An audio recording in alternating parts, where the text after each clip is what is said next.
ஆண்டவர்கள் பிரியமான சகோதர சகோதரிகளே, உங்களை இந்த ஆலயத்திலே நாங்கள் பேராலயத்திலே சந்திப்பதில் பெரும் மகிழ்ச்சி அடைகிறோம். ஆண்டவரை மகிழ்ச்சியோடு சந்திக்க வந்த பிள்ளைகள் எல்லாம் சேர்ந்து சொல்லுங்கள், பிரைஸ் தி லார்ட். ஆண்டவரை உண்மையாகவே நான் மகிழ்ச்சியோடு தேடி வந்திருக்கிறேன், இல்லை வீட்டில் காற்று வரலை அப்படின்னு வரலை, நம்ம ஆண்டவரை தேடி வந்திருக்கிறோம் அப்படிங்கிறவங்க எல்லாம் வலதுகரம் உயர்த்தி ஒரே ஒரு முறை பிரைஸ் தி லார்ட். இல்லை சாமி, கோயிலுக்கு வரலன்னா நரகத்துக்கு போவேன்னு சொன்னாங்க, அதனால் நான் உட்காந்துட்டு போகலான்னு வந்தேன், அவங்க மட்டும் சொல்லுங்கள் பிரைஸ் தி லார்ட். வர்றா சரி, நீங்கள் இங்கே வந்துட்டீங்க, அதனால் நரகத்துக்கெல்லாம் போக மாட்டீங்க. ஆண்டவருக்கு பிரியமான பிள்ளைகள் ஆண்டவரை தேடி வருவார்கள். ஹல்லேலூயா. ஆமாம், மற்றவங்களாம் என்ன செய்வாங்க? உலக போக்கின்படி போவாங்க, மனசுக்குள்ளே அவங்களுக்கு என்ன சொல்லுதோ அதை செய்வாங்க. ஆண்டவரின் குரலுக்கு செவி கொடுக்கிற பிள்ளைகளாக ஓடி வந்திருக்கிறீங்க. Praise the Lord. நான் எப்பெல்லாம் பிரைஸ் தி லார்ட் சொல்கிறேனோ அப்போல்லாம் நீங்களும் ஒரு பிரைஸ் தி லார்ட் சொல்லணும். அதான் நமக்குள்ளே இருக்கிற கான்ட்ராக்ட். ஓகேவா? சொல்ல முடியாதுன்னு சொல்கிறவங்களாம் சேர்ந்து சொல்லுங்கள் பிரைஸ் தி லார்ட். இப்போ அப்பப்போ நான் அப்படி செக் பண்ணி பார்ப்பேன், லைட் எரியுதா, கரண்ட் வருதா அப்படின்னு.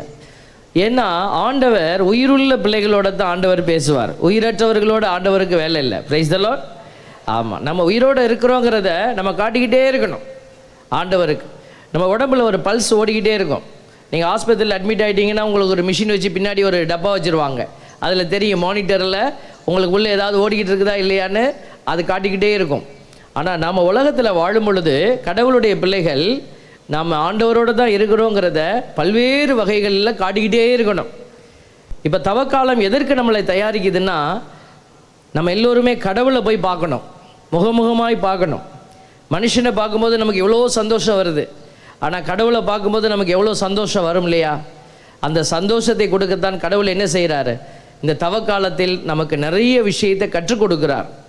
எப்படி கற்றுக் கொடுக்கிறார்? மகனுக்கு கற்றுக் கொடுப்பது போல, ஒரு தந்தை மகனுக்கு கற்றுக் கொடுப்பது போல கடவுள் நமக்கு என்ன செய்கிறாரு? எல்லாவற்றையும் கற்றுக் கொடுக்கிற ஒரு கடவுளாக இருக்கிறார். அதைத்தான் நம்மளுடைய இந்த பைபிளில் நிறைய காரியத்தின் வழியாக நம்ம கற்றுக்கொள்ள இருக்கிறோம். இணைச்சட்டம் 8:5 சொல்லுது, அதை ஒருவன் தன் மகனுக்கு கற்றுக் கொடுப்பது போல உங்கள் கடவுளாகிய ஆண்டவர் உங்களுக்கும் கற்றுக் கொடுத்தார் என்பதை உங்கள் உள்ளத்தில் உணர்வீர்களாக. இந்த தவக்காலம் இதை உணர வேண்டிய காலம். இன்றைக்கி நம்ம பாவத்தை பற்றி நம்ம பேச போகிறோம். பாவத்தை முதல்ல அறிந்து கொள்ளுதல், பாவத்தை அறிக்கை செய்தல், பாவத்தை விட்டு விலகுதல். இந்த 3 காரியத்தையும் நம்ம ஃபாலோ பண்ணி தான் ஆகணும். பாவம் என்றால் என்ன அறிந்து கொள்ள வேண்டும். அப்புறம் பாவத்தை என்ன செய்யணும்? அறிக்கை செய்ய வேண்டும். 3வது அறிக்கை செய்த பிறகு அதை விட்டு விடுகிறேன் என்று உறுதி கூறி அதன் வழியிலே நடப்பது. இந்த 3 ப்ராசஸும் நமக்குள்ளே போக வேண்டும். இந்த தவக்காலம் இதைத்தான் நமக்கு உறுதிப்படுத்துகிறது. பல விஷயத்தை சொல்லுது, அதில் இது ஒரு முக்கியமான விஷயம். இந்த தவக்காலம் அப்படின்னாலே ஆங்கிலத்தில் சொல்லுவாங்க லென்ட் அப்படின்னு, லென்டன் சீசன் அப்படின்னு சொல்லுவாங்க, கேள்விப்பட்டிருக்கீங்க. இந்த லென்ட்டுங்கிற வார்த்தையினுடைய ஆழத்தை போய் இப்போ தேடி பார்க்குற போது அது டு ஸ்ப்ரிங் அப்படின்னு சொல்லுது. அதான் அதனுடைய அர்த்தம். லென்ட் அது பழைய ஒரு இங்கிலீஷ், ஓல்டு இங்கிலீஷ்லேருந்து அதை எடுத்திருக்கிறாங்க. அது டு ஸ்ப்ரிங், அதாவது ஒரு புதுப்பிக்கிற ஒரு ஒரு ஒரு ஆசீர்வாதம். அந்த வார்த்தை ஒரு அர்த்தத்தோடு வைக்கப்பட்டு இருக்கிற. இன்றைக்கி கடவுளுக்கு எது ஸ்ப்ரிங்? தன்னுடைய பிள்ளைகள் தன்னுடைய உள்ளத்தை உணர்ந்து தன்னுடைய நிலையை உணர்ந்து வெளியில் வந்தாங்கன்னா அதுதான் கடவுளுக்கு ஸ்ப்ரிங். உங்கள் வாழ்க்கைக்கும் அதுதான் ஸ்ப்ரிங் சீசன், மலரக்கூடிய ஒரு அனுபவம். பாருங்கள், இந்த தவக்காலத்தில் கடவுள் ஏன் இதெல்லாம் பேசுகிறாரு? நிறைய பேருக்கு இது புரிதல் இல்லை. அதனால் இந்த தவக்காலம் வந்தாலே அவங்களுக்கு ஒரு வேதனையின் காலம். என்னடா இது, எப்போ பார்த்தாலும் பாவம் பாவம்னு வாங்க, எப்போ பார்த்தாலும் ஃபாஸ்டிங் இருங்க, அதை பண்ணுங்கள் இதை பண்ணுங்கள். இந்த தவக்காலம் வந்துட்டாலே ஒரு நெருக்குதலின் காலம், ஒரு வெறுப்பின் காலமாக சில பேர் பார்க்க உள்ளத்தில் யோசிச்சிருப்பீங்க. அது எதுக்கு இந்த தவக்காலம் இப்படி வைக்கப்பட்டிருக்கிறார்? பாருங்கள், வழிபாட்டை நம்ம திருச்சபை அழகாக பிரித்து கொடுத்துருக்கு. அது அதனுடைய நிலையில் நம்ம பயணித்து பார்க்கணும். ஆண்டவர் எசேக்கியேல் நூலில் சொல்கிறாரு, உண்மையில் பொல்லாரின் சாவையா நான் விரும்புகிறேன், அவர்கள் தம் வழிகளினின்று திரும்பி வாழ வேண்டும் என்பதென்றோ என் விருப்பம் என்கிறார் தலைவராகிய ஆண்டவர். அவர் தான் தலைவர். அந்த தலைவர் இதை தான் சொல்கிறாரு பாருங்க, நம்ம திருந்தி வாழ வேண்டும் அப்படிங்கிறது தானே ஆண்டவருடைய விருப்பம். அதனால தான் ஆண்டவர் கூப்பிட்டுட்டே இருக்கிறார் நம்ம எல்லாரையுமே. இரு கரம் விரித்தவராய் இதயத்தை திறந்தவராய் இறைவன் இருக்கின்றார் இனியும் தாமதமே. பார்த்தீங்களா, ஆண்டவர் கேட்குற, ஏன் தாமதிக்கிற? நான் தான் உனக்கு எல்லாம் புரிய வைக்கிறேனே, நீ கேட்டு புரிந்து கொண்டு நான் சொல்கிறபடி செய். நிறைய பேர் நினச்சிட்டு இருக்காங்க, நான் நல்லா தான் சாமி வாழ்ந்துட்டுருக்கிறேன் அப்படின்னு சொல்லி சில பேர் என்ன செய்வாங்க, தங்களை நியாயப்படுத்துவாங்க. அடுத்த வசனம் சொல்லுது பாருங்கள், 18:24. நேரியவர், அதாவது நான் எல்லாம் சரியாக நடக்கிறேன்னு சொல்லிகிட்டு இருக்கிறோம் பாருங்கள், அவங்க தம் நேரிய நடத்தையினின்று விலகி தவறிழைத்து பொல்லாரை போல் வெறுக்கத்தக்கவற்றை எல்லாம் செய்தால் அவர்கள் வாழ்வாரோ? அவர்கள் கடைபிடித்த நேர்மையானது எதுவும் நினைக்கப்பட மாட்டாது. நான் நினைக்கவே மாட்டேன்.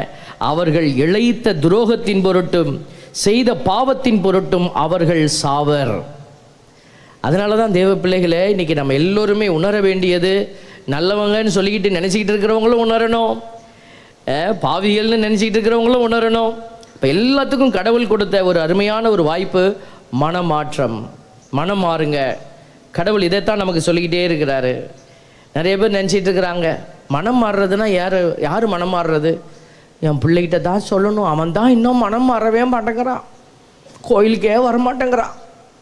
அப்போ கோயிலுக்கு வராதவங்க இங்கே கோயிலுக்குள்ளே வந்து உட்காந்துட்டா மனம் மாறிட்டாங்க. இப்போ கோயிலுக்குள்ளே வந்து உட்காந்துருக்கிற நம்மலாம் மனம் மாறிட்டோம். நமக்கு மனமாற்றம் தேவையில்லை. சாமியார் நாங்கள் பூசை வைக்கிறேன், அப்போ எனக்கு மனமாற்றம் தேவையில்லை, ஏன்னா நான்லாம் மேலே பீடத்திலே நிற்கிறேன். நான் அடிக்கடி சொல்லுவேன் பாருங்களேன். ஒரு அம்மா சொன்னாங்க, நீங்களாம் செத்தா நேராக மோச்ச சாமி. எப்படிம்மான்னு கேட்டேன். தெரிஞ்சுக்க ஒரே ஆசையாக இருந்துச்சு. எப்படிம்மா சொல்கிறீங்க? அங்கி போட்டிருக்கீங்கல்ல, அங்கி போட்டால் நேராக மோச்சம், லுங்கி போட்டால் நேராக நரகம். அப்படியா? இல்லை, அங்கி போட்டாலும் லுங்கி போட்டாலும் கணக்கு தான். அதனால தான் சொல்கிறோம், நீங்கள் அந்த மாதிரிலாம் நினச்சிக்கிட்டுலாம் இருக்க முடியாது. குருக்கள் இப்படி இருக்கவும் முடியாது. அவரவர் செய்ய வேண்டியதை சரியாய் செய்து ஆண்டவருக்கு முன்னாடி நிற்கணும். Praise the Lord. ஆண்டவர் சொல்கிறார் பாருங்க, திருப்பாடல் 50:23 சொன்னார். அதில் வரக்கூடிய வார்த்தை பாருங்க, தம் வழியை செம்மைப்படுத்துவோர் கடவுளாம் நான் அருளும் மீட்பை கண்டடைவர். அப்போ நம்ம எல்லோருமே இந்த வழியை செம்மைப்படுத்த கடவுள் கொடுத்திருக்கிற இரக்கத்தின் நாட்கள் இந்த தவ நாட்கள். இந்த நாட்களில் தான் நீங்கள் இரக்கத்தை பார்க்க முடியும். ஒரு நாள் கடவுள் வரப்போகிறாரு, வானத்தின் மேகங்களின் மீது ராஜாவாய் வரப்போகிறாரு. அப்போது நீங்கள் முன்னாடி போய் நின்றுட்டு, ஆண்டவரே இரக்கத்தை காட்டும் அப்படின்னீங்கன்னா போதும், அவ்வளோதான், பூன்னு ஊதி தள்ளிட்டு போயிடுவார். அவ்வளோதான். அந்த நேரம் இரக்கத்தை நீ பார்க்க முடியாது. ஆண்டவர்கிட்ட நேர்மையை தான் பார்க்க முடியும். அவர் நீதியின் தேவனாக வரப்போகிறார். இரக்கம் எப்போ கிடைக்கும்? இப்போ தான் கிடைக்கும். அதுக்கு தான் ஆண்டவர் நிறைய இரக்கத்தின் கதவுகளை திறந்து வைத்திருக்கிறார். யூபிலி ஆண்டு இரக்கத்தை வெளிப்படுத்துகிற ஆண்டு. அதனால் இப்போ நம்ம யூபிலி ஆண்டை பற்றி பைபிளில் சொல்லியிருக்கு. யூபிலி ஆண்டில் என்ன செய்யணும்? நிறைய செய்ய வேண்டிய இரக்க செயல்களை பற்றி தான் சொல்லியிருக்கு. ஒருத்தன் யூபிலி கொண்டாடுறாங்க. ஒரு பழைய ஏற்பாட்டில் யூபிலி கொண்டாடும் போது என்ன செய்வாங்கன்னாக்க, 7 ஆண்டு முடிஞ்ச அந்த யூபிலி கொண்டாடும் போது 7ஆவது ஆண்டு அந்த நிலத்தின் பயிர்கள் எல்லாம் விட்டுடுவாங்க, ஏலப்பாலை சாப்பிட்டுட்டு போட்டோம் அப்படின்னு. அந்த 7x7 49 முடிஞ்சு 50ஆவது ஆண்டு ஜூபிலி ஆண்டு கொண்டாடுறாங்க பாருங்கள், அதுதான் மெகா ஜூபிலி. அந்த மெகா ஜூபிலியின் போது அடமானம் வாங்கின நிலத்தெல்லாம் திருப்பி கொடுக்கணும், அடிமைகளை விடுவிக்கணும், இப்படி பல்வேறு விதமான கொடுக்குற காரியங்கள் தான் போட்டிருக்கு. இப்போ நம்ம யூபிலி ஆண்டில் இருக்கிறோம். இப்போ நீங்கள் எங்கே இரக்கத்தை காட்டணும் தெரியுங்களா? இந்த இரக்கத்தை காட்ட முடியலன்னா உன்னால் வேறு எந்த இரக்கத்தையும் காட்ட முடியாது. அது என்ன தெரியுமா? நமக்கு நாமே காட்டிக்கொள்கிற இரக்கம். உங்கள் ஆத்மாவின் மீது உங்களுக்கு இரக்கம் காட்ட முடியவில்லை என்று சொன்னால், என் ஆத்மாவை நான் காப்பாற்றணும், என் ஆத்மா பாவம், என் ஆத்மாவை யார் காப்பாற்ற முடியும்? உன்னை தவிர வேறு யாரும் உன் ஆத்மாவை காப்பாற்ற முடியாது. இதில் இன்னொரு விஷயம், கஷ்டமான விஷயம் என்ன தெரியுங்களா? கடவுள் கூட உங்கள் ஆத்மாவை காப்பாற்ற முடியாது, நீங்கள் விரும்பாவிட்டால். Praise the Lord. தான் சொல்லுவாங்க புனிதர்கள், God who created without you cannot save without you. நம்ம இல்லாமல் தான் கடவுள் நம்மளை படைச்சாரு, ஆனால் நம்மளை கேட்காம அவரால் மீட்க முடியாது. யூதாஸ் இஸ்காரியோத்து பக்கத்தில் உட்காந்துருந்தான், ஆனால் இயேசுவால் கையை பிடிச்சி இழுக்கவே முடியல.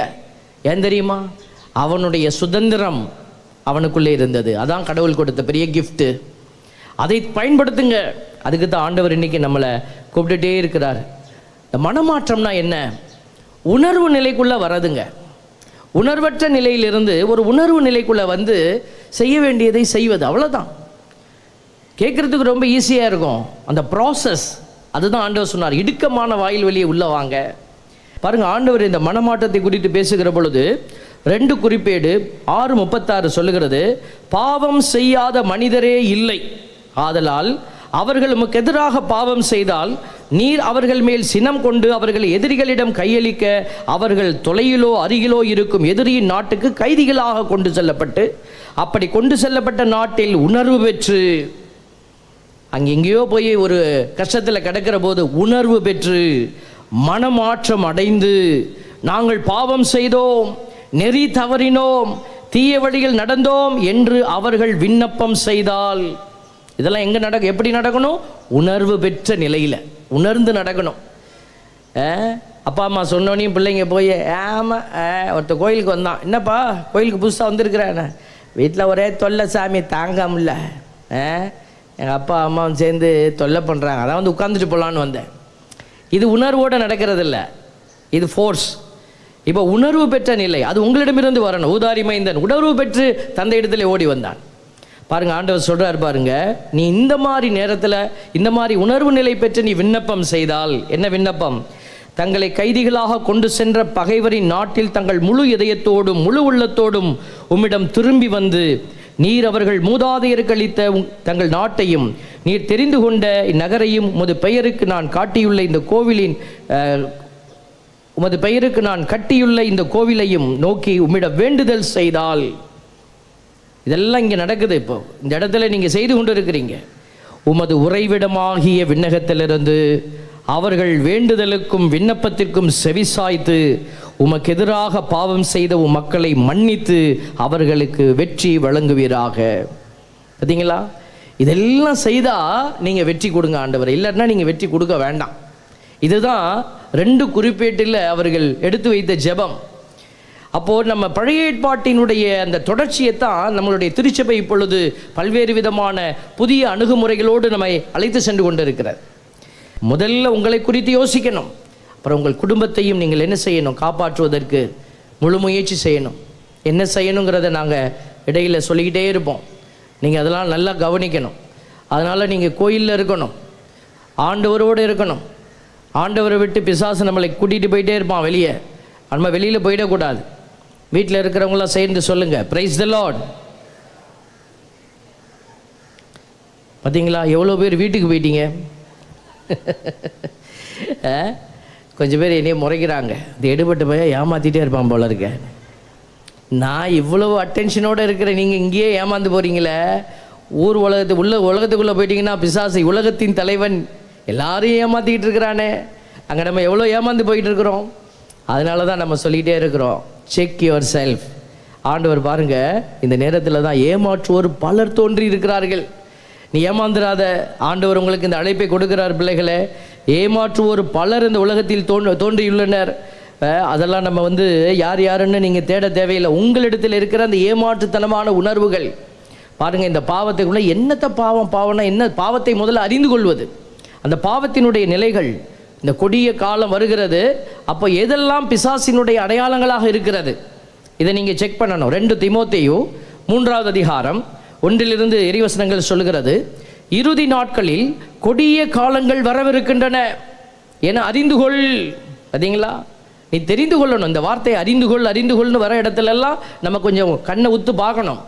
சொல்கிறார் பாருங்க, தன்னலம் நாடுவோர், பண ஆசையுடையோர், வீம்பு உடையோர், செருக்குடையோர், பழித்து உரைப்போர், பெற்றோருக்கு கீழ்ப்படியாதோர், நன்றியற்றோர், தூய்மையற்றோர், அன்பு உணர்வு அற்றோர், ஒத்து போகாதோர், புறங்குறுவோர், தன்னடக்கமற்றோர், வன்முறையாளர், நன்மையை விரும்பாதோர், துரோகம் செய்வோர், கண்மூடித்தனமாக செயல்படுவோர், தற்பெருமை கொள்வோர், கடவுளை விரும்புவதை விட சிற்றின்பத்தை அதிகம் விரும்புவோர். தேவ பிள்ளைகளே, இதெல்லாம் பைபிளில் சொல்லியிருக்குது. பார்த்தீங்களா? இதெல்லாம் நீங்கள் யோசிச்சு பாருங்களேன். அப்போ நம்ம எதுக்குள்ளே இருக்கிறோம்? இதில் அடுத்த வர வசனம் தான் ரொம்ப ரொம்ப அருமையான ஒரு வசனம். இவர்கள் இறைப்பற்று உடையவர்கள் போன்று காணப்படுவார்கள். கோயிலுக்கு பக்தியாக வருவாங்க, பக்தியாக இருப்பாங்க, எல்லாம் கரெக்டாக இருக்கிற மாதிரி தான் தெரியும். இவர்கள் இறைப்பற்று உடையவர்கள் போன்று காணப்படுவார்கள், ஆனால் இறைப்பற்றின் வல்லமையோ அவர்களிடம் இராது. இத்தகையவர்களோடு சேராதே. பாருங்க அன்பு பிள்ளைகளே, இப்படி நிறைய காரியத்தை ஆண்டவர் நமக்கு இந்த சிறப்பான நாட்களில் வெளிப்படுத்துகிறார். எதற்கு இதெல்லாம் வெளிப்படுத்துகிறாரு? காஷன் கொடுக்குறார். இங்கே யாரையும் நம்ம மனசில் வச்சுக்கிட்டு பேசலை. இந்த வார்த்தையை கேட்கிற பொழுது அது உங்கள் உள்ளத்தில் குத்தியதுன்னு சொன்னால் ஆண்டவர் உங்களுக்கு அந்த வழியை ஏற்படுத்துகிறார். உடனே நீங்கள் யோசித்து பார்க்கணும். ஏன்னா கடவுள் நமக்கு உதவி செய்ய விரும்புகிறார். ஆண்டவருடைய பிள்ளைகள் பாருங்கள், இப்போது நமக்கு இந்த பாவம் அப்படிங்கிறது என்னங்கிறத டைரெக்டாக நீங்கள் போய் பார்த்தீங்கன்னா, பாவம் அப்படின்னா அது பெரிய டாப்பிக்கு. கடல் எப்படி பெரிய டாபிக்? கடலை பற்றி யாராவது பேசி முடிக்க முடியுமா? கடல்னால் பொதுவாக சொல்ல முடியும், அது ஒரு சமுத்திரம், அது பறந்து விரிந்த ஒரு கடல் பரப்பு, அது நீர் பரப்பு, அவ்வளோதான் சொல்ல முடியும். அதே மாதிரி தான் பாவமும். ஆனால் பாவத்தினுடைய வேதனை ரொம்ப ஜாஸ்தி. கடலினுடைய ஆழத்துக்குள்ளே போய் உங்களால் பார்க்க முடியாது. அதே மாதிரி தான் பாவத்துக்குள்ளே போய் உன்னால் பார்க்கவே முடியாது. பாவத்தினுடைய அந்த வேதனையை நீங்கள் அறிய வேண்டும் என்று சொன்னால், நீங்கள் உங்கள் ஆலயத்திற்குள்ளே போய் அங்கே பாடுபட்ட சுருவம் இருக்கும். எல்லா கத்தோலிக்க திருச்சபையிலும், கத்தோலிக்க ஆலயங்களிலும் அது திருச்சபையினுடைய கட்டளையாக வைக்கப்பட்டிருக்கிறது. அது விக்கிரக ஆராதனை என்று சொல்லி நீ கண்ணை மூடிக்கொண்டு நீ சொன்னீங்கன்னா அதுக்கு திருச்சபை பொறுப்பாக முடியாது. கண்களை திறந்து கரங்களை விரித்து காயங்களோடு கிடக்கிற அந்த தெய்வத்தினுடைய முகத்தை பாருங்கள். பரிசுத்தரை கீழே இழுத்து போட்டது பாவம். பாமரன் நீங்களும் நானும் எவ்வளவு தூரம் பாவத்துக்கு முன்னாடி. பரிசுத்தரையே ஒன்றுமில்லாமல் செய்தது இந்த பாவத்தினுடைய வேதனை. அதனால தான் ஆண்டவர் கதறி கொண்டிருக்கிறார். அன்னை மரியாள் ஆங்காங்கே காட்சி கொடுக்கிறப்பெல்லாம் அவங்க எல்லாரும் மகிழ்ச்சியாக இருங்க, சந்தோஷமா, மேக் மெரி ஹாப்பி அப்படிலாம் சொல்லலை. மாதாம்மா எங்கெல்லாம் காட்சி கொடுக்குறாங்களோ அங்கே ஒரு வேதனையோடு காட்சி கொடுக்குறாங்க. அவர்கள் சொல்லக்கூடிய செய்தி, மனம் மாறுங்க, ஜெபிங்க. பாருங்க, இந்த அழைப்பு உலகத்தில் இருக்கிறவன் கொடுக்க முடியாது. அதனால தான் எச்சரிக்கையாக இருக்க திருச்சபை நமக்கு இந்த காலத்தில் அது கரபிரித்து அழைப்பு விடுத்து கொண்டே இருக்கிறது. இந்த பாவம் என்பது என்ன? எபிரேய மொழி பழைய ஏற்பாட்டில் எழுதப்பட்ட மொழி, புதிய ஏற்பாட்டு கிரேக்க மொழியில் எழுதப்பட்டது. இந்த மொழிகளில் மூல மொழியில் போய் இந்த பாவத்திற்கான அந்த வார்த்தையை தேடி எடுக்கிறோம். ஹமார்த்தியா கிரேக்க மொழி, புதிய ஏற்பாட்டு மொழியில் நம்ம அந்த வார்த்தையை பார்க்குறோம். ஹமார்த்தியா. ஒரு தடவை சொல்லுங்கள் பார்ப்போம். கொஞ்சம் பேர் சொல்ல மாட்டேங்கிறீங்க, எல்லாரும் சொல்லுங்கள் ஹமார்த்தியா. கொஞ்சம் பேர் சொல்லுவாங்க சும்மாரியா. நீங்கள் இப்போ கிரேக்கம் பேசிட்டீங்க. ஹமார்த்தியா அப்படின்னா கிரேக்க மொழி. இந்த கிரேக்க மொழியில் இந்த ஹமார்த்தியாங்கிற வார்த்தைக்கு அர்த்தம் என்ன? அப்படி போய் பின்னாடி போய் பார்த்தா பாவம் அப்படியா இல்லை. ஹமார்த்தியாங்கிற வார்த்தைக்கு அர்த்தத்தை தேடும் போது மிஸ்ஸிங் த மார்க், அடையாளத்தை இழந்து போகுதல், அப்படி தான் எழுதியிருக்கிறாங்க. அப்போ எது அடையாளம்? கடவுள் நமக்குள்ள ஒரு அடையாளத்தை வச்சார். இந்த பாவம் என்ன செய்யுது? அந்த அடையாளத்தை மூடுது. பிசாசோட வேலையே அந்த அடையாளத்தை அழிக்க முடியாது. எது கடவுள் போட்ட அது இம்ப்ரிண்ட், அது அடையாளம், அதை பிசாசால் அழிக்க முடியாது. அதை மூடி வைக்க முடியும். மூடி வச்சு அது மேலே வேண்டாததெல்லாம் போட்டு நம்மளை அதன்படி செயல்பட வைக்கும். இந்த இயல்பின்படி, அந்த அடையாளத்தின்படி வாழ அது நம்மளுக்கு விடுவதில்லை. தொடக்க நூல் 1:26-27 நம்ம பார்க்குறோம். கடவுள் மானிடரை படைக்கிற போது பிளான் பண்ணுறார். 26வது இறைவசனத்தில் மானிடரை நான் எப்படி படைக்க போகிறேன் அப்படின்னு சொல்கிறாரு. மானிடரை நம் உருவிலும் நம் சாயலிலும் உண்டாக்குவோம். பார்த்தீங்களா? அவருடைய உரு, அவருடைய சாயல். இதுதான் கடவுளிடமிருந்து நமக்கு கொடுக்கப்பட்டிருக்கிற அடையாளம். அதுதான் human will and human freedom அப்படின்னு சொல்லப்படுகிறது ஆங்கிலத்தில். அப்போ இந்த ஹியூமன் வில் நம்ம நினைச்சதை நம்ம செய்ய முடியும். யூதாஸ் இஸ்காரியோத்து பக்கத்தில் உட்காந்துருக்கிறான், அவன் நினைச்சதை அவன் செய்ய முடியும். அப்போ கூட இயேசு கெஞ்சிக்கிட்டு தான் இருக்கிறார். இங்கே ஒருத்தங்க எனக்கு எதிராக செயல்பட போகிறான், காட்டி கொடுக்க போகிறான். அவர் ஹிண்ட்டு தான் கொடுக்க முடிஞ்சது. ஏய் போவாதரா, படவா ராஸ்கல், உட்காராங்க, யாருக்கு எதிராடா செயல்பட போகிற அப்படின்னு இயேசு என்ன செய்யலை, அவரை கையை பிடிக்க முடியல. அப்போ கூட சொல்கிறாரு, போப்பா நீ போய் செய்ய வேண்டிய வேலையை சீக்கிரம் செய். அப்போயாவது அந்த மனுஷனுக்கு அறிவு வந்திருக்கணுமா இல்லையா? அதனால தான் ஆண்டவர் இங்கே கூட நமக்கு கூட நிறைய நேரம் அறிவே வரதில்லை. அதனால தான் ஆண்டவர் சொல்கிறாரு பாருங்க, இந்த பாவம் அப்படிங்கிறது இந்த சாயலையும் உருவையும் மறைக்கிற ஒரு வேதனையான அடையாளம். அது மறைச்சிருச்சுன்னா என்ன செய்யுது பாவம்? அதுக்கு மேலே இருக்கிற இயல்பை மறைச்சிட்டு, அந்த அடிப்படை இயல்பை மறைச்சிட்டு அது வேலை செய்ய ஆரம்பிச்சிடும். அது கண்ட்ரோல் எடுத்துக்குது.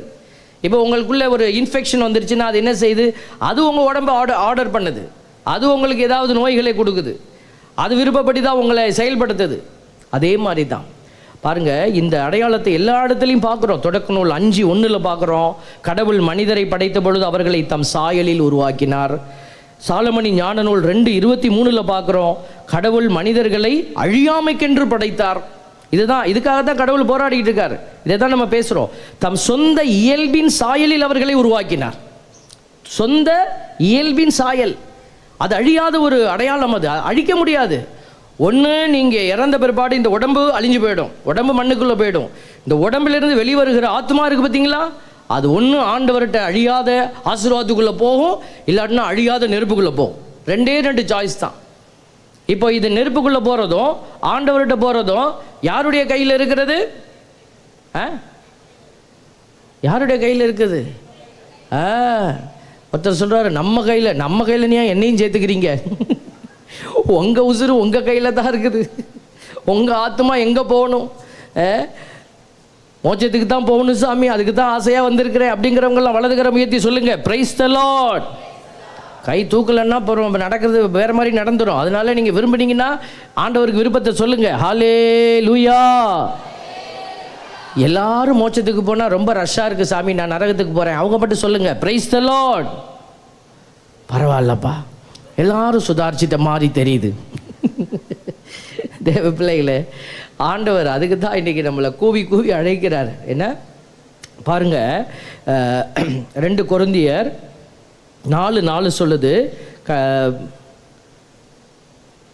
அதை பின்னாடி பார்ப்போம். கடவுள் இன்னைக்கு நமக்கு இந்த அடையாளத்தை தவற விட்டு விடாதே அப்படின்னு சொல்லி கடவுள் நமக்கு நிறைய ஒரு வாய்ப்பை கொடுத்துட்டே இருக்கிறாரு.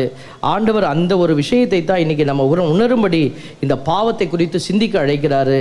இன்னும் நம்ம பாவ மன்னிப்பு வழிபாட்டுக்குள்ளே தான் இருக்கிறோம். இந்த பாவத்தை நீங்கள் உணராமல் நீங்கள் வெளியில் போக முடியாது. இந்த பாவத்தை முதல்ல உணர்வது, இந்த பாவம் என்ன, இப்படி இவ்வளோ பெரிய ஒரு விஷயத்தை வச்சுருக்குது, பாவம் ஒரு கொடூரமான முகத்தை வச்சுருக்கு, அது தெரியல. அது பார்க்கும்போது நமக்கு எல்லாமே ஒரு அதாவது நம்ம ரொம்ப விரும்பத்தக்கதாக மாற்றப்பட்டு இருக்கிறது. இந்த பாவத்தை அறிக்கை செய்யாமல் நிறைய பேர் நியாயப்படுத்துகிறாங்க. பாவத்தை அது நேராக சொல்லிக்கலாம் ஃபாதர். இன்றைக்கி நிறைய சபைகளுடைய தாக்கங்கள் நம்முடைய சமூகத்தில் வந்துருச்சு. நம்ம கத்தோலிக்க திருச்சபையில் என்ன ஒரு முறை, அதைத்தான் நம்ம சொல்லிக் கொடுக்குறோம். அவங்க வீட்டில் என்ன இருக்குதோ அதை தான் நீங்கள் சாப்பிடுவீங்களா?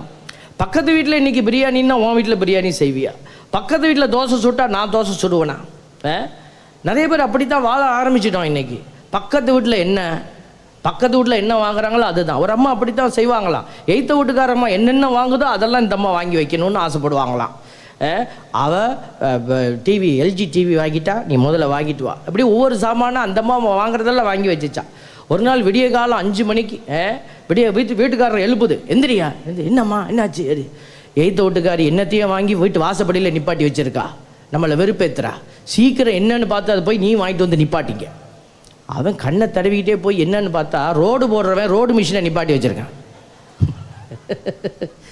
பாருங்க பிள்ளைகளை, இன்றைக்கி அடுத்தவங்களுக்காக நம்ம வாழக்கூடாது. நம்ம கத்தோலிக்க திருச்சபை, அதுக்கு பேரே தாய் திருச்சபை. ஓன் தாய் உனக்கு சொல்லிக் கொடுக்குறபடி நீங்கள் வாழுங்க. Praise the Lord. இன்றைக்கி நம்ம யோசிக்கணும், கடவுள் இதெல்லாம் நமக்கு தெரியல பாருங்களேன். சில பேர் சொல்கிறாங்க, குடும்பத்தை குழப்பிட்டு நான் கோயிலுக்கெல்லாம் போவோம் சாமி, ஜெபம் பண்ணிட்டு தான் இதை செய்தோம், நாங்கள் ஜெபிக்கிற குடும்பம். அப்புறம் ஏன் தப்பு நடந்துச்சு? சம்திங் ப்ராப்ளம் அங்கே வேறு எங்கேயும் இருக்குது, அதை நீங்கள் உணரல. அதுதான் ஆண்டவர் சொல்கிறார் பாருங்க. சாலமனின் ஞான நூல் 7:28 சொல்லுது, ஞானத்தோடு வாழ்கின்றவர்கள் மீது அன்பு செலுத்துவது போல வேறு எதன் மீதும் கடவுள் அன்பு செலுத்துவதில்லை. ஞானத்தோடு வாழ்கின்றவர்கள் மீது அன்பு செலுத்துவதை விட வேறு எதன் மீதும் கடவுள் அன்பு செலுத்துவதில்லை அவ்வளவு அதிகமாக. அப்போ ஞானத்தினுடைய அந்த கண்களை கெடுப்பது தான் பிசாசோட வேலை. ஏன்னா கடவுள் அன்பு உனக்கு வரக்கூடாது, நீ தப்பாக செய்யணும். அதுக்கு தான் சாலமணி ஞானம் 1:4 சொல்லுது, வஞ்சனை நிறைந்த ஆன்மாவில் ஞானம் நுழைவதில்லை, பாவத்திற்கு அடிமையான உடலில் ஞானம் குடிகொள்வதில்லை. இதை தான் பிசாசு செய்யுது. நெஞ்சில் வஞ்சனை, உடலில் அந்த இச்சைக்குரிய பாவங்களை ஏற்றி வச்சிருது. அடிமை, நீங்கள் உலகத்தினுடைய காரியத்துக்குள்ளே அடிமையாக போக முடியாது செய்து. ஆன்மீக குருட்டு நிலையை இந்த பாவம் உருவாக்குது. ஆன்மீக குருட்டு நிலை. கோயிலுக்கு வருவோம், பூசை பார்ப்போம், வீட்டில் போய் சண்டை போடுவோம். நம்ம வேற்று மனப்பான்மையை உள்ளத்துக்குள்ளே வைத்திருப்போம். பாருங்கள், மத்தேயு 15:14 சொல்லுது, அவர்களை விட்டுவிடுங்கள், அவர்கள் குருட்டு வழிகாட்டிகள். பார்வையற்ற ஒருவர் பார்வையற்ற வேறொருவரை வழி நடத்தினால் இருவரும் குழியில் விழுவர். அப்படித்தான் நிறைய குடும்பங்கள் குழியில் விழுது.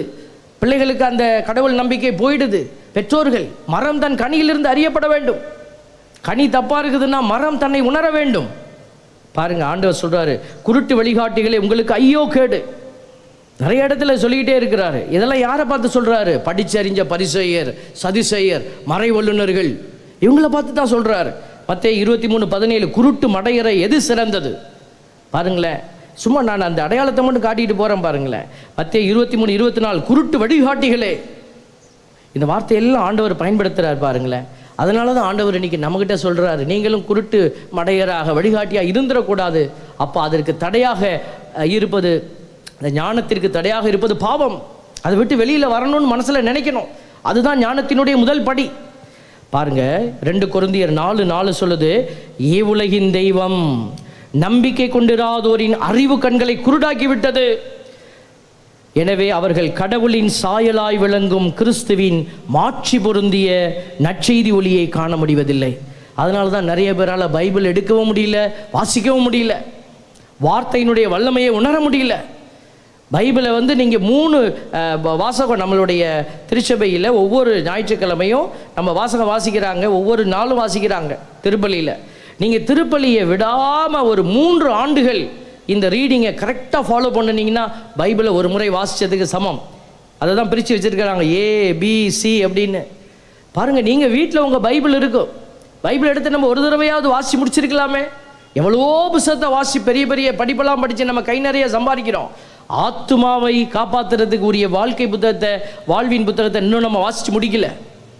வாசிக்க தெரியாதா? தெரியாமலாம் இல்லை, வாசிக்க விரும்பலை. ஆட்டிடியூடு, அதைத்தான் நாங்கள் சொல்லிக்கிட்டே இருக்கிறோம். மனமாற்றத்திற்கு இங்கே தேவை ஆட்டிடியூட்.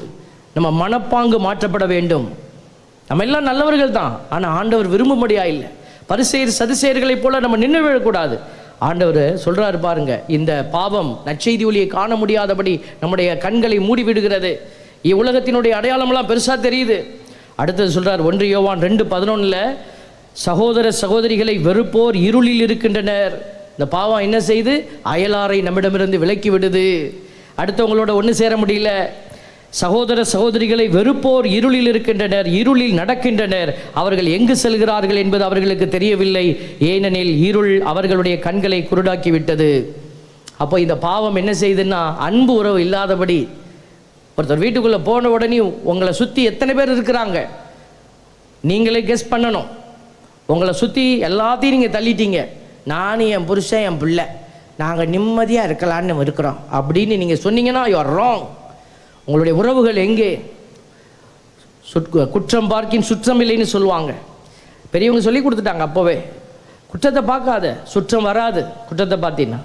அப்போது நம்ம எப்படி இதெல்லாம் ஏற்றுக்கொள்கிறோம்?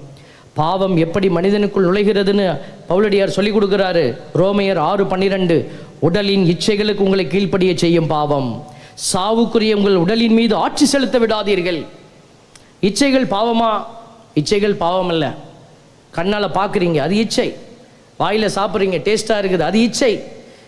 காதில் பாட்டு கேட்குறீங்க, அடுத்தவங்க பேசுகிறத கேட்குறீங்க, அது இச்சை. உடல் முழுவதும் இச்சையினால் கட்டப்பட்டிருக்கிறது, அது பாவம் அல்ல. ஆனால் அதை கடந்து நீங்கள் அது கட்டுப்பாட்டுக்குள் நீங்கள் போகிற போது, உங்கள் கட்டுப்பாட்டுக்குள் அது இருந்ததுன்னா ஓகே. அதன் கட்டுப்பாட்டுக்குள் நீங்கள் போகும்போது அது உங்களை அடிமைப்படுத்துகிறது, அது உங்கள் மீது ஆட்சி செலுத்துகிறது. அதனால தான் இச்சைகளை நீங்கள் கட்டுப்பாட்டுக்குள் வைங்க. அதுக்குத்தான் நம்ம தவக்காலத்தில் ஜெபம், தபம், தான தர்மம் என்கிற 3 தூண்களை திருச்சபை நமக்கு அடிக்கோடிட்டு காட்டிக்கிட்டே இருக்கிறது. இந்த 3ம் எதற்கு? நம்மை ஒடுக்குவதற்கான அடையாளம். இப்போ கூட இங்கே வந்து உட்கார்ந்துருக்கிறீங்க, ஊனை ஒடுக்கி உடலை ஒடுக்கி அந்த சேரில் அப்படியே உட்கார்ந்துருக்கிறோம். கொஞ்சம் நீங்கள் அப்படியே கண்ணாடி அப்படின்னீங்கன்னா சேர் ஒட்டிக்கில விழுந்துருவீங்க. அதனால தான் நாங்கள் சொல்லுவோம், சேரில் உட்காரும் போது ஆடாமல் தூங்கணும். பிரைஸ் எல்லாம் தூங்குறவங்களாம் சொல்லுங்கள் பிரைஸ் எல்லாம். பாடா எல்லாம் முழிச்சிருக்கிறாங்க. இப்போ எனக்கு சந்தேகம், முழுசாக முழிச்சிருக்கிறாங்களா இல்லை தூங்கிட்டாங்களான்னு. முழிச்சிருக்கிறவங்களாம் சொல்லுங்கள் பிரைஸ் எல்லாம். அப்பாடா எல்லாரும் கடைசியில் இருக்கிறவங்க முதற்கொண்டு கை தூக்கிட்டாங்க, எனக்கு தெரியுது. ஆண்டவருக்கு தான் மகிமை. நீங்கள் எல்லாம் உயிரோடு இருக்கிற பிள்ளைகள், கண்டிப்பாக நீங்கள் பயணித்த பயணம் அவர் ஆசீர்வாத பயணம். பிள்ளைகளை, நீங்கள் இவ்வளோ தூரம் பயணித்து வந்திருக்கிறீங்க பாருங்களேன். உங்களுடைய நம்பிக்கை வாழ்க்கையில் எவ்வளோ போராட்டம், எவ்வளோ தோல்விகள், எவ்வளோ மனக்கசப்புகள், அதெல்லாம் தாண்டி வந்திருக்கிறீங்க. நீங்கள் தோற்று போன பிள்ளைகள் அல்ல. கடவுள் இன்னும் ஒரு படி உயர்ந்து போக சொல்கிறார். முதிர்ச்சி நிலைக்கு போங்கங்கிறார். வேறு ஒன்றும் இல்லை. நம்ம நிறைய நேரம் என்ன செய்கிறோம், அப்போ நான் பெரும்பாவியா அப்படி குற்ற மனப்பான்மைக்குள்ளே போவாங்க. இல்லை, நீ குற்ற மனப்பான்மைக்குள்ளே போக தேவையில்லை. ஸ்க்ரூப்லாசிட்டின்னு சொல்கிறது, நான் பாவம் பண்ணிட்டேன். சில பேர் பாவ சங்கீதனம் போய் டெய்லி போய் எதையாவது சொல்லிட்டு வந்தால் தான் நிம்மதியாக. சொன்ன பாவத்தெல்லாம் சொல்லிட்டு வருவாங்க. முன்னாடியெல்லாம் சில பேர் வந்து எங்ககிட்ட பாவம் சொல்ல, ஃபாதர் இப்பொழுது சொன்ன பாவத்துக்கும் என் ஜீவிய காலத்தில் நான் செய்த பாவத்துக்குன்னு வாங்க. அப்போ இது வரைக்கும் நீ பாவ சங்கீதனமே பண்ணலையா? அதுக்கு தான் நீங்கள் அப்பப்போ பாவ சங்கீதனை செய்து முடிக்கிறீங்க இல்லையா? அப்போ நீங்கள் அது விடுபட்ட பாவத்தை மட்டும் நீங்கள் அறிக்கை செய்யணும். பாருங்கள், பாவத்தை நீங்கள் என்ன செய்யக்கூடாது, அறிக்கையிட வெட்கப்படக்கூடாது. 2 கொரிந்தியர் 7:10 சொல்லுது, கடவுளுக்கு ஏற்புடைய முறையில் தாங்கிக் கொள்ளப்படும் மன வருத்தம். இந்த வார்த்தையை கவனிங்களேன். கடவுளுக்கு ஏற்புடைய முறையில் தாங்கிக் கொள்ளும் மன வருத்தம் மீட்பு தரும் மனமாற்றத்தை விளைவிக்கிறது. இப்போ பாவ அறிக்கை செய்யுங்கன்னு சொல்கிறோமே, இது ஏதோ நானோ இல்லது தந்தையர்களோ உருவாக்கின ஒரு அடையாளம் கிடையாது.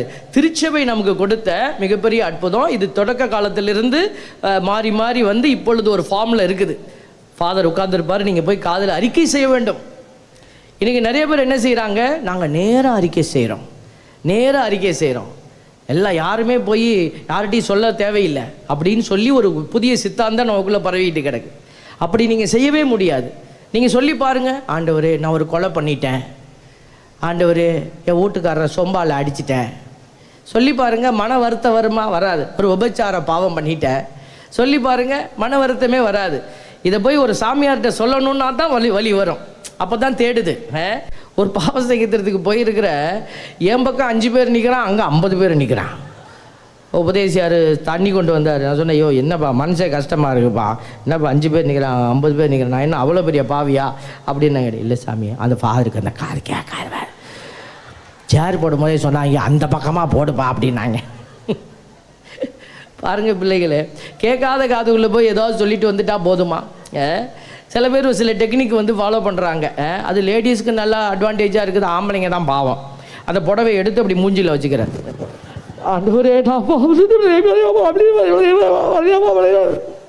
எங்களுக்கு ஒன்றுமே புரியாது. நான் ஆவியானவர்கிட்ட சொன்னேன், ஆவியானவர் இந்த மொழி என்ன மொழின்னே தெரியலப்பா, உங்களுக்கு தெரிஞ்சால் ஏதாவது தெரிஞ்சால் மன்னிச்சு விடுங்க, இல்லை இந்த அம்மாளுக்கு என்ன செய்யணுமோ செஞ்சு விடுங்கம்மா.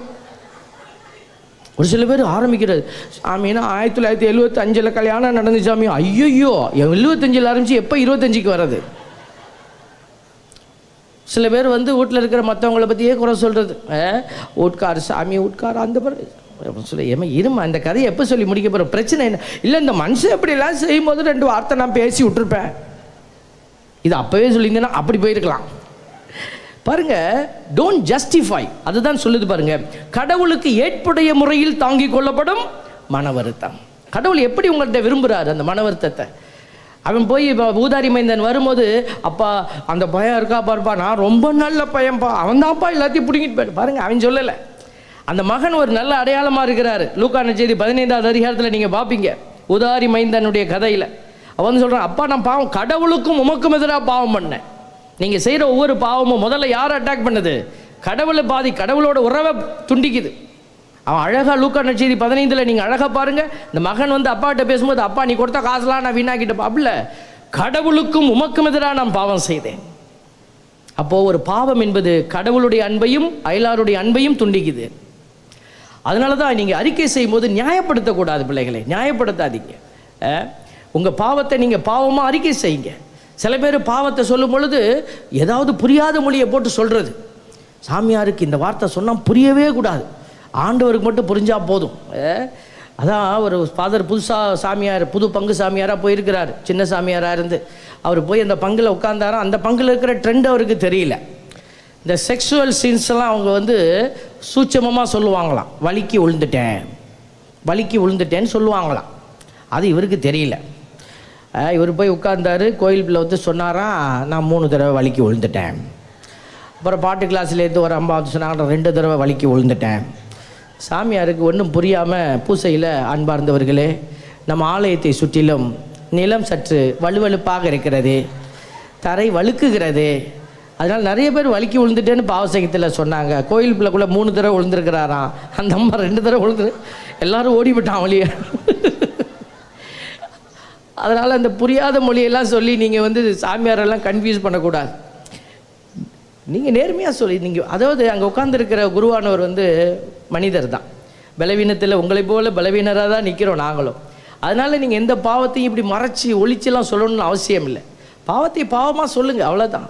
பாவத்தை அதான் சொல்லுது பாருங்க, கடவுளுக்கு ஏற்புடைய முறையில் தாங்கிக் கொள்ளப்படும் மன வருத்தம் மீட்பு தரும் மனமாற்றத்தை விளைவிக்கிறது.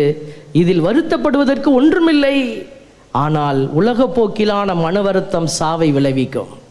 ஐயோ இப்படி செஞ்சு விட்டனேன்னு நீ வெளியில் உட்காந்து புலம்பிக்கிட்டு இருக்க பற்றியா, அது சாவை விளைவிக்கும். அங்கே போய் ஆண்டவர்கிட்ட மண்டிக்கிட்டு நீ மன்றாடி மன வருத்தப்பட்டினா அது உனக்கு மனமாற்றத்தை வாழ்வையும் கொடுக்கும். பாருங்களேன், திருப்பாடல் ஆசிரியர் கூட சொல்கிறாரு பாருங்க, 32:3, என் பாவத்தை அறிக்கையிடாதவரை நாள் முழுவதும் நான் கதறி அழுததால் என் எலும்புகள் கலன்று போயின. அதனால தான் நமக்கு நோய்கள் நம்மை தாக்குது, வேதனை பாவத்தினால் வரக்கூடிய நோயை சொல்கிறேன். அதனால் ஆண்டவர் சொல்கிறாரு பாருங்க, நீங்கள் பாவத்தை அறிக்கை செய்யுங்க. சீராக் 4:26 சொல்லுது, உன் பாவங்களை அறிக்கையிட வெட்கப்படாதே. ஆண்டவர் இப்படி நிறைய சொல்லிக்கிட்டே இருக்கிறார். பிள்ளைகளே, தொடர்ந்து நம்ம ஆண்டவருடைய வார்த்தையை நம்ம சிந்திப்போம். ஆண்டவர் நமக்கு இன்றைக்கி பாவத்தை அறிக்கை செய்வதை ஆண்டவர் பைபிள்லேருந்து நிறைய இடத்துல வெளிப்படுத்தி இருக்கிறாரு. நீங்கள் நிறைய பேர் பாவத்தை அறிக்கை செய்யாமே உட்கார்ந்துருந்தீங்கன்னா உங்களால் கடவுளால் கூட உங்களை மீட்க முடியாது. கடவுள் கொடுத்திருக்கக்கூடிய அடையாளத்தை நம்ம பயன்படுத்தி கொள்ளணும். அருட்சாதனத்தின் வழியாக மீட்பை பெற்றுக்கொள்ளணும். ஆண்டவர் கொடுக்குற ஆசீர்வாத கிருபைகளை உணர்ந்து கொள்ளணும். எழுந்து நிற்போமா? எல்லாம் எந்திரிச்சு நிற்போம். பாவத்தினுடைய வகைகளை நீங்கள் அறிந்து வைத்திருப்பீர்கள். அதாவது ஜென்ம பாவம், ஆதித்தாய் ஆதி தகப்பனிடத்தில் வருகிற பாவம். இன்னொரு பாவம் செயல்வழி பாவம், கர்ம பாவம் என்று பழைய வார்த்தை சொல்லுவாங்க. நீங்கள் செயல்பட்டதுனாலே விளைந்த பாவம். இது ரெண்டுமே, ஜென்ம பாவத்தை ஆண்டவர் எடுத்து விட்டுட்டார், அது உன் பிரச்சனை இல்லை, அது ஏன் பிரச்சனை, எடுத்துட்டாரு திருமுழுக்கில்.